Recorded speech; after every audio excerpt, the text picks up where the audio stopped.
அன்பு கொண்ட தாய்மார்களே, பெரியோர்களே, என் ரத்தத்தின் ரத்தமான உடன்பிறப்புகளே, உங்கள் அனைவருக்கும் என் பணிவான வணக்கத்தை இந்த இனிய வேலையை தெரிவித்துக் கொள்கிறேன்.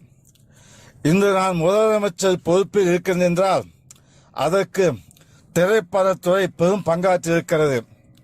திரைப்படத்துறையினால்தான் நான் இவ்வளவு தூரம் உயர்ந்திருக்கிறேன். அந்த உயர்வுக்கு நான் மட்டும் காரணமாக இருக்கவே முடியாது.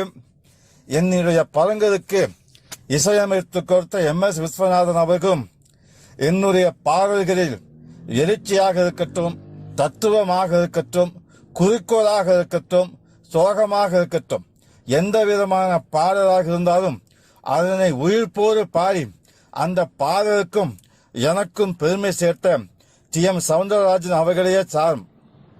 அவர்கள் தற்பொழுது இந்த உலகத்தில் இல்லை என்று நாம் சொல்லிவிட முடியாது.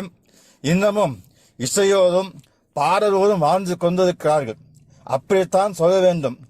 அவர்களுக்காக இந்த தமிழகத்தில் ஒரு மணிமண்டபம் கட்டி எழுப்பினால் அவர்களுடைய புகழ் தமிழ் கூறும் நல்லுலகம் வரை நீண்டு நிலை பெற்று வாழும் என்பது அரியனுடைய தாழ்மையான கருத்து.